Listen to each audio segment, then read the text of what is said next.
وهاد الحلوى بالذات من ألذ وأفضل الحلويات، بنتها كتبقى في الفم. ضروري ما تجربوها وتسجلوا الوصفة عندكم وتابعوا معايا الفيديو للأخير وفرجة ممتعة. إذن بسم الله على بركة الله. عندي في المكونات 250 غرام ديال الزبدة. أنا استعملت اللذة، من الأفضل تكون بدرجة حرارة الغرفة. عندي 3 ديال الفرماجات أولا 4 على حسب اللي متوفر عندكم. عندي قبيصة ديال الملحة ونص كاس ديال السكر كلاصي، غير نص كاس، ما يكونش وافي بزاف لأننا غنفندوها في الشكلاط فما تكثرش السكر. غادي نغربل داك السكر كلاصي صافي، وغادي نخدم الزبده مع الفرماج والسكر. من الاحسن ديروا هادشي في الميكسور او في الهاشوار وهنيو راسكم. صراحه عجباتني شويه الزبده، كانت شويه بارده. نتوما نتوما ديروا الا عندكم الهاشوار من الافضل. صافي هنا بعد ما خدمتها مع السكر ضفت ليها 2 كيسان ونص ديال الزيت. فكره هاد الحلوه راه كتخرج لينا كميه اللي وفيره تبارك الله. الا ما بغيتوش يعني كميه اللي وفيره فتقدروا ديروا غير نص المقادير. تبارك الله راها كتخرج كيف ما شفتوا معايا في اول فيديو. تبصير اللي عامر مزيان، وغاد شي حبات ما حطيتهمش. يعني تبارك الله راه كتخرج لينا كميه اللي وفيره. هنايا غادي نضيف 200 غرام اولا كاس ديال الكاوكاو محمر ومطحون، هاشيتو هكا في الهاشوار وخليت فيه شويه ديال القشره ديالو. وعندي هنايا النكهه ديال القهوه، كتعطي واحد المذاق اللي زوين لهاد الحلوه. اولا ديروا نكهه الكراميل، اي نكهه نتوما كتفضلوا. تقدروا ديروا حتى ساشي ديال الكاكاو الا بغيتوها تجيكم هكا اللون ديالها كحل. انا غادي نزيد نضيف واحد شويه ديال النكهه باش نعطيني واحد اللوين هكا باين. صافي خدمت كلشي مع بعضياتو، وللامانه راه رجعت يعني عجباتني ديك الزبده ورجعت طحنت كلشي في الهاشوار، غير ما بينتش ليكم باش ما نطولش الفيديو. اما راني رجعت طحنت كلشي مع داك الكاوكاو كلشي طحنته، عاد برد ليا قلبي. جاني داك الخليط كيف ما بغيت. صافي هنايا ضفت معلقه صغيره ديال الخميره ديال الحلوه، وغادي نبدا نضيف الدقيق بالتدريج حتى كنجمع العجينه ديالتي. تبارك الله هاد الحلوه كتجي لذيذه تبارك الله وبنينه ما تشبعوش منها، وتصلح هكا المناسبات حيت كتخرج لنا كميه اللي وفيره. فكنتمنى الى عجبكم هذا الفيديو تفاعلوا معاه وما تخليوش الوصفه عندكم، شاركوها مع الاهل والاصدقاء الاحباب ديالكم.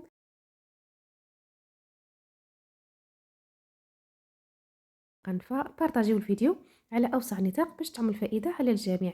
راني شاركت معكم عده حلويات، تقدروا ترجعوا للقناه.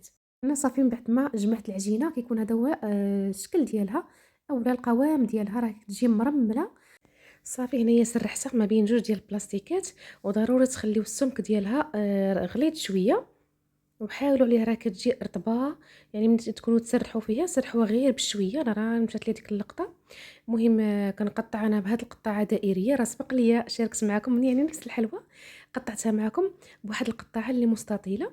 دابا بغيت نبدل الشكل ودرتها دائريه، لان هاد الحلوه هذه الصراحه راه مذاقها وقوامها راه كيجي غزال غزال غزال. حتى كتجربوا هاد الحلوه عاد تعرفوني على اش كنهضر.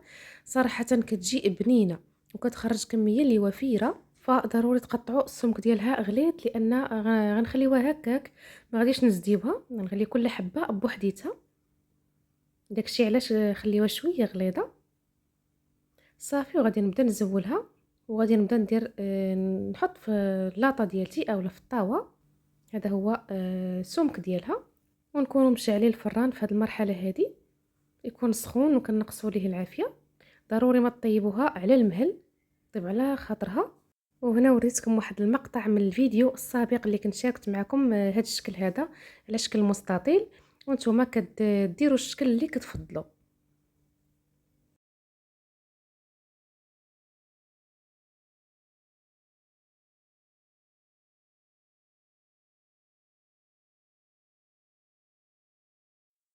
صافي وهنايا كنستمر بنفس الكيفيه تبارك الله وما شاء الله، راه كتخرج لينا كميه اللي وفيره. وإلا بغيتو ديروا غير نص المقادير فبامكانكم. صافي غندخلها الفران كيف ما قلت لكم، العافيه تكون مهيله كاش كطيب على خاطرها. شوفوا معايا الشكل ديالها راه غير كيذهب اللون ديالها. صافي كنخرجها راه كتجي طايبه. وهنايا في التزيين عندي الشكلاط الابيض، نص كيلو ديال الشكلاط الابيض، وعندي كذلك نص كيلو ديال الكنافه اللي حمرتها حتى كيذهب اللون ديالها.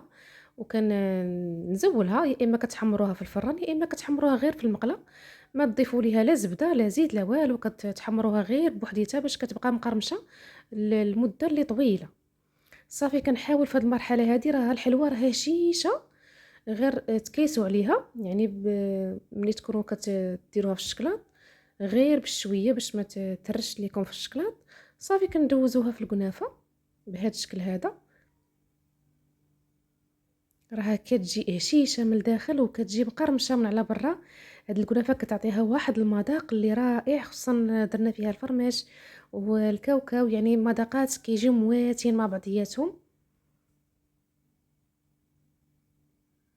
وضروري ما تحتفظوا الا بغيتوا ديك القرمشه، ضروري ما تحتفظوا بها في الثلاجه.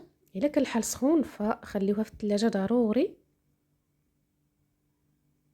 صافي كنستمر بنفس الكيفيه حتى كنسالي الكميه ديالتي كامله. وصلتوا معايا حتى لهنا ومازلتوا ما درتوا داك اللايك، فهبطوا ديروا داك اللايك تشجيعا لنا.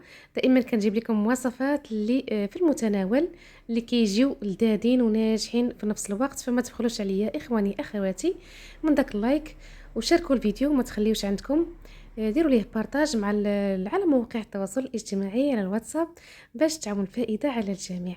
شوفوا معايا الشكل ديالها راه كيجي كيحمق. صافي هنا من بعد ما ساليت راه تبارك الله ما شاء الله كتخرج الكميه اللي كثيره بزاف. هذا هو الشكل ديالها، واخا الاضاءه راه ما كتعطيهاش حقها، ولكن راه حلوه اللي في المتناول، كتجي راقيه في الشكل وفي المذاق رغم البساطه ديالتها.